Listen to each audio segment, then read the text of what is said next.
Assalamualaikum warahmatullahi wabarakatuh. Alhamdulillahirabbil alamin. Assalatu wassalamu ala asrafil anbiya'i wal mursalin wa ala alihi wa ashabihi rasulillahi ajmain. Amma ba'du. Yang kami hormati Bapak Dr. Zulfikri Toguan, SHMH, selaku dosen mata kuliah Hak Kekayaan Intelektual. Pada kesempatan kali ini, kami akan membuat sebuah video terkait dengan tugas yang telah Bapak berikan. Yang pertama, tugasnya yaitu pembuatan makalah. Untuk pembuatan makalah sendiri, kami akan mencantumkan di bagian deskripsi dari video ini. Yang kedua, yaitu tugas berupa video presentasi yang diupload di YouTube. Maka untuk itu, video ini kami buat untuk memenuhi tugas hak kekayaan intelektual. Kami dari kelompok 2 akan membahas materi terkait dengan merek, yang mana dalam materi ini kami buat sebuah judul yaitu manfaat merek dalam dunia usaha. Adapun anggota kami, yang pertama yaitu Raja Irgi Givari Raino dengan NPM 2210100684. Yang kedua, Rindiani Dwi Agustin dengan NPM 2210100648. Sri Wulan Oktaviani dengan NPM 22101082, Muhammad Ilham dengan NPM 2210100607, Ahmed Aulia Rahman 22101058, dan Billy Cakrawangsa 2210100474. Untuk pembahasan materi pertama, itu akan saya bacakan sendiri terkait dengan definisi merek itu sendiri. Sebelum kita melangkah lebih jauh, alangkah lebih baiknya kita mengenal apa istilah dari merek itu. Karena tidak etis jikalau kita tidak mengetahui tentang definisi dari merek tersebut, kita melangkah lebih jauh ke depannya. Pada pembahasan ini, di dalam pasal 1 ayat 1 Undang-Undang Nomor 20 Tahun 2016 tentang merek dan indikasi geografis, pasal ini menyatakan bahwa merek adalah suatu tanda yang ditampilkan secara grafis baik berupa gambar, logo, nama, kata, huruf, angka, susunan warna, baik dalam bentuk 2 dimensi maupun 3 dimensi, suara, hologram, ataupun kombinasi dari 2 ataupun lebih unsur tersebut yang membedakan barang atau jasa yang diproduksi oleh orang ataupun badan hukum. Dalam hal ini berguna untuk kegiatan perdagangan baik berupa barang maupun baik berupa jasa. Baiklah, di sini kita akan membahas tentang fungsi merek. Apa sih fungsi merek bagi seorang produsen dan seorang konsumen? Fungsi merek bagi seorang produsen dan konsumen memiliki fungsi yang berbeda-beda, baik itu dari segi produsen maupun dari segi konsumen. Fungsi merek dari segi produsen dapat dipandang sebagai salah satu bentuk atau cara upaya dalam melindungi salah satu ciri khusus dari produk tersebut, sehingga produk tersebut tidak lagi dapat ditiru atau dapat diduplikat oleh produk-produk yang lainnya. Selanjutnya, fungsi merek dari segi konsumen. Dengan adanya merek, maka dapat meningkatkan efisien pembeli. Dengan adanya merek atau adanya nama dari suatu produk tersebut akan mempermudah konsumen untuk mengenali produk tersebut dan akan mempermudah konsumen untuk mencari atau mendapatkan produk tersebut, sehingga merek dapat menambah daya tarik tersendiri terhadap produk tersebut. Baik teman-teman, di sini saya akan menjelaskan tentang perlindungan merek. Perlindungan hukum terhadap merek diberikan melalui proses pendaftaran merek, yaitu menganut sistem konstitutif, yang mana sistem konstitutif itu sendiri ialah hak atas merek yang diperoleh karena proses pendaftaran, yaitu pendaftaran merek pertama yang berhak atas merek tersebut. Di sini ada 2 sistem pendaftaran. Yang pertama, sistem konstitutif, dan yang kedua, sistem deklaratif. Pendaftaran sistem konstitutif adalah suatu sistem pendaftaran yang akan menimbulkan suatu hak sebagai pemakai pertama pada merek. Sedangkan sistem deklaratif adalah suatu sistem pendaftaran yang hanya akan menimbulkan dugaan saja akan adanya hak sebagai pemakai pertama pada merek yang bersangkutan. Jadi, dapat kita bedakan antara sistem konstitutif dan sistem deklaratif tersebut, yaitu sistem konstitutif itu sendiri berdasarkan pada pendaftaran pertama, sedangkan sistem deklaratif adalah hak atas merek diperoleh karena pemakai pertama, walaupun tidak didaftarkan. Selanjutnya adalah jangka waktu perlindungan merek. Jangka waktu perlindungan merek mempunyai masa berlaku selama 10 tahun sejak tanggal penerimaan dan dapat diperpanjang lagi selama 10 tahun. Proses perpanjangan merek dapat dilakukan langsung oleh pemilik merek ataupun kuasanya baik melalui elektronik maupun non-elektronik. Proses perpanjangan dapat dilakukan selama 6 bulan sebelum berakhirnya masa berlakunya merek dan 6 bulan sejak masa berlakunya merek habis dengan membayar denda yang telah ditetapkan. Pengaturan mengenai perpanjangan merek diatur dalam pasal 35, 36, 37, 38, 39, dan 40 Undang-Undang Nomor 20 Tahun 2016 tentang merek dan indikasi geografis. Adapun yang menjadi syarat dalam proses perpanjangan merek sebagaimana diatur di dalam pasal 36 Undang-Undang Nomor 20 Tahun 2016 adalah bahwa merek harus dipergunakan sebagaimana tercantum dalam sertifikat merek. Artinya penggunaan merek barang jasa harus sesuai dengan sertifikat dalam merek. Menurut pasal 40 ayat 1, Undang-Undang Merek menyatakan bahwa hak atas merek terdaftar dapat beralih atau dialihkan karena proses pewarisan, wasiat, hibah, perjanjian, atau sebab-sebab lain yang dibenarkan oleh peraturan perundang-undangan.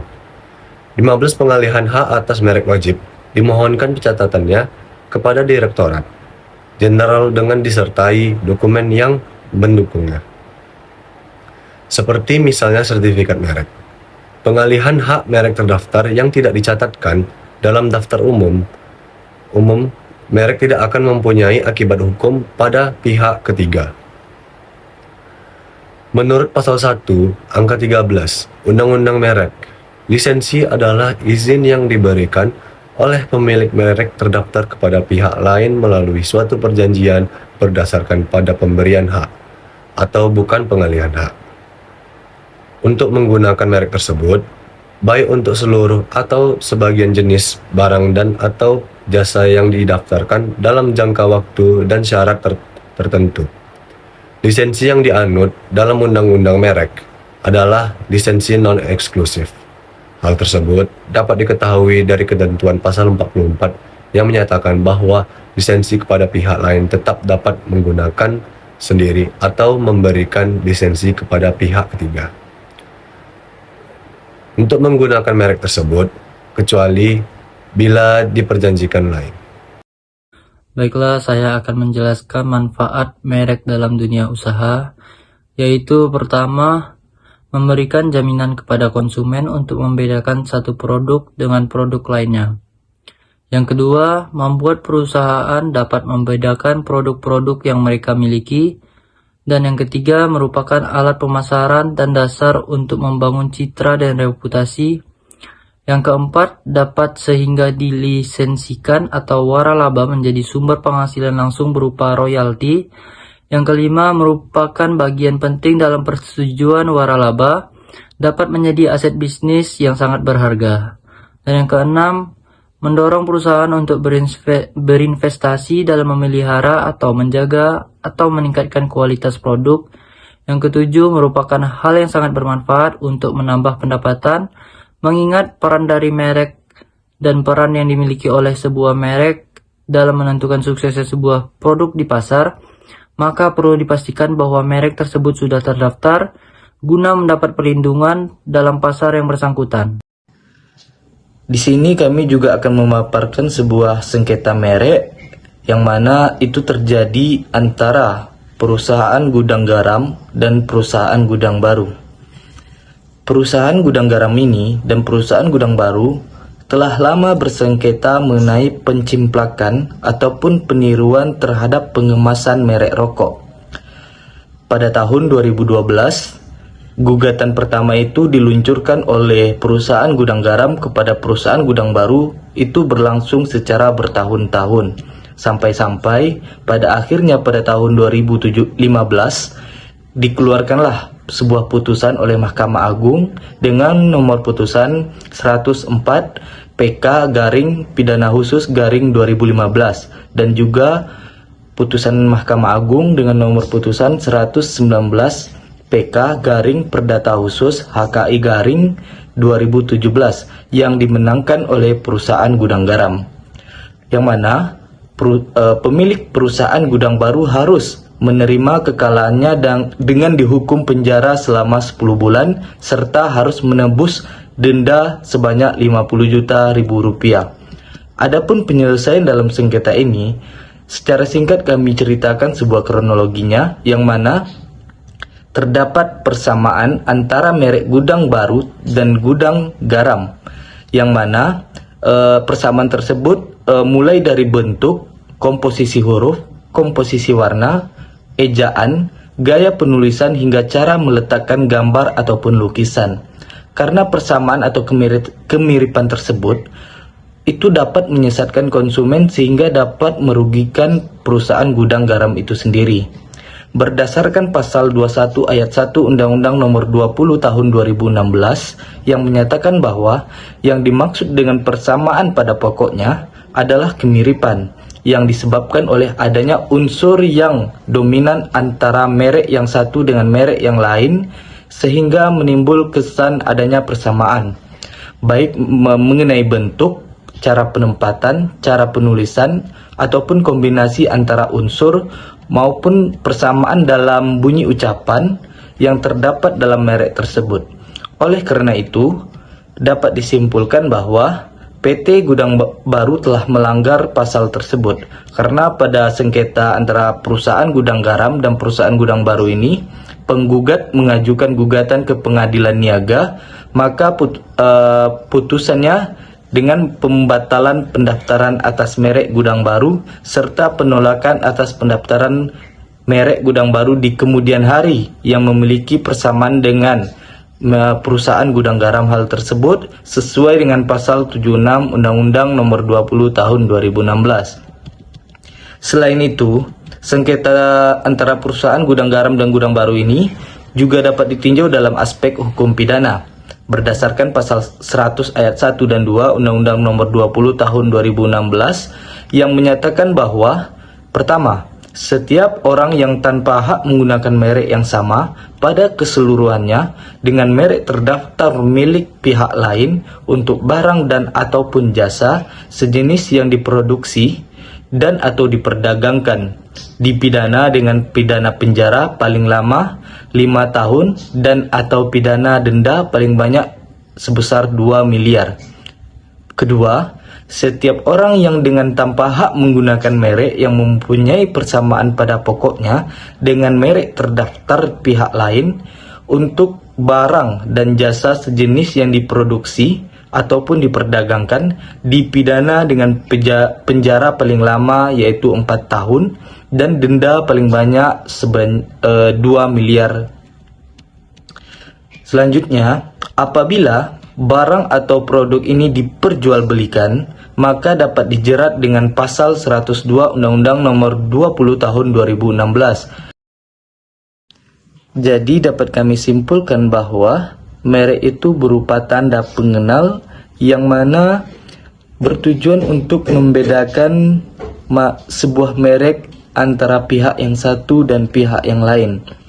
Untuk pendaftaran merek itu sendiri, itu melakukan dua sistem. Yang pertama sistem konstitutif dan sistem deklaratif.